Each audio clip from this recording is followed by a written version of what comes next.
Hello and namaste India. Welcome back to my YouTube channel. तो दोस्तों, Reno ने 2025 Triber launch कर दी है एंड आप लोगों की तरह मैं भी यूट्यूब वीडियोस ही देख रहा था कि क्या नया है 2025 ट्राइबर में एंड रेनो ने क्या क्या नई चीज़ें ऐड करी है इस फेसलिफ्ट के साथ।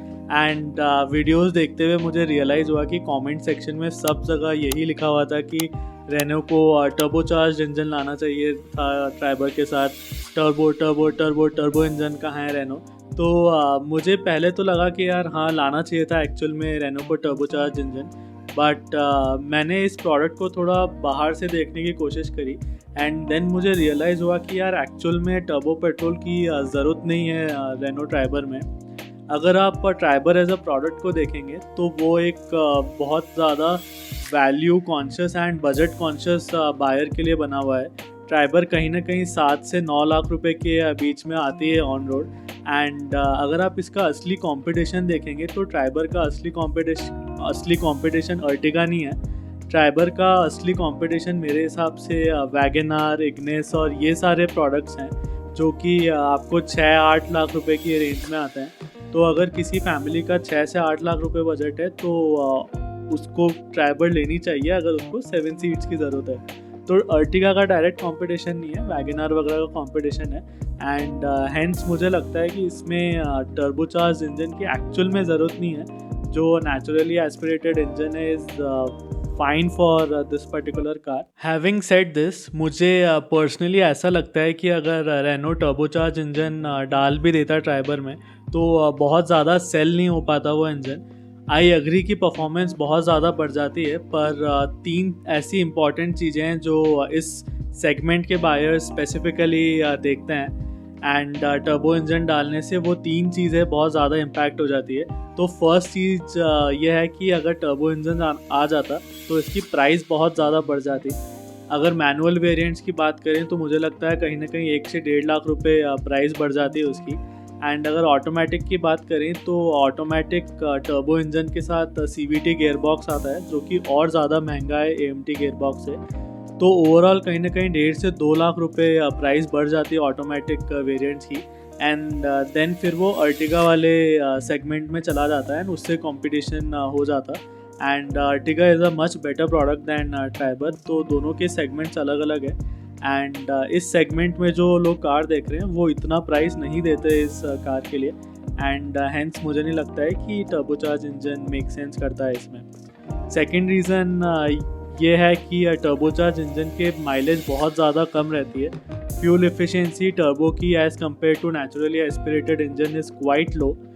एंड टर्बोचार्ज इंजन जो है वो बहुत ज़्यादा थ्रॉटल सेंसिटिव भी होते हैं। तो अगर आप पंजा ज़ोर से दबाएंगे तो बहुत ज़्यादा माइलेज ड्रॉप हो जाती है उसमें। एंड माइलेज बहुत इंपॉर्टेंट फैक्टर होता है इस सेगमेंट में जो लोग कार खरीद रहे हैं उनका। तो ये भी एक बहुत बड़ा इशू हो जाता है अगर टर्बोचार्ज इंजन डाल देता रेनो तो उसके बहुत ज़्यादा बायर्स नहीं मिलते। थर्ड ऐसा रीज़न है जो मुझे लगता है इम्पैक्ट करता है इस सेगमेंट के बायर्स को। वो ये रीज़न है कि टर्बो इंजन डालते ही उसकी मेंटेनेंस कॉस्ट बढ़ जाती है over the life of the product. तो अगर आप नेचुरली एस्पिरेटेड इंजन से कंपेयर करेंगे तो टर्बोचार्ज इंजन की मेंटेनेंस कॉस्ट क्वाइट हाई होती है। तो इसलिए भी टर्बोचार्ज इंजन ज़्यादा प्रेफर नहीं करते लोग। तो ये 3 बहुत इंपॉर्टेंट रीज़न्स हैं जो मुझे ऐसा लगता है कि टर्बोचार्ज इंजन डाल भी देता रेनो इस कार में तो बहुत ज़्यादा लोग लेते नहीं उसको। हार्डली 5-10-15% लोग लेते इस ट्राइबर को टर्बोचार्ज वाले इंजन के साथ। तो अगर आप कंपनी लेवल पे देखें रेनो के लिए तो it doesn't make sense to invest such huge sum of money into R&D, production, testing and उसके बाद कोई 10-15% लोग ही ले रहे हैं उस प्रोडक्ट को। तो मुझे ऐसा पर्सनली लगता है कि रेनो ने जो किया वो सही किया। टर्बो इंजन की इस पर्टिकुलर सेगमेंट में ज़रूरत नहीं है। आई अग्री कि नेचुरली एस्पिरेटेड इंजन थोड़ा अंडर पावर्ड है, बट जो लोग ये एक्चुअल में कार खरीद रहे हैं उनके लिए इंजन परफॉर्मेंस ज़्यादा मैटर नहीं करता है। उनके लिए बजट, फ्यूल एफिशिएंसी और लो मेंटेनेंस कॉस्ट बहुत ज़्यादा मैटर करती है। एंड ये तीनों चीज़ें इम्पैक्ट हो जाती है अगर आप टर्बोचार्ज इंजन डाल देते तो।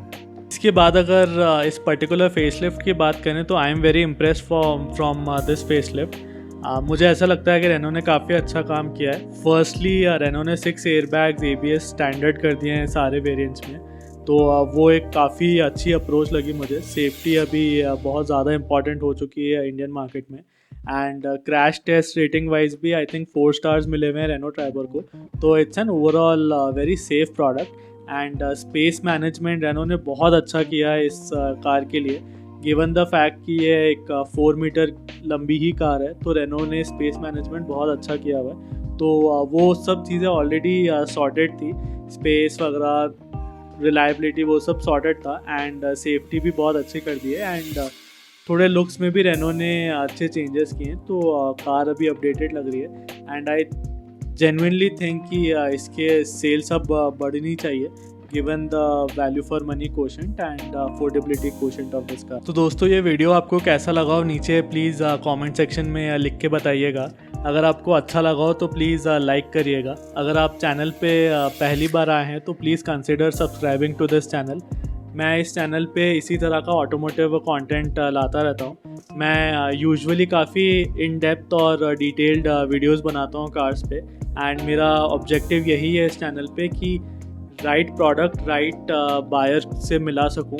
एंड इंडिया में काफ़ी ज़्यादा प्रॉब्लम है कि लोग बहुत इधर उधर से सुन के, अपने दोस्तों से सुन के, रिलेटिव से सुन के एंड पड़ोसियों से सुन के फिर कार ले लेते हैं। वो अपनी नीड्स नहीं समझते हैं एंड अपनी नीड्स के हिसाब से कार नहीं लेते हैं। तो मेरा यही ऑब्जेक्टिव है कि मैं एक बायर को उसके नीड्स के हिसाब से कार दिलवा पाऊँ। And that is the soul reason I have started this channel. So thank you so much for watching. Please do check out other videos on my channel as well.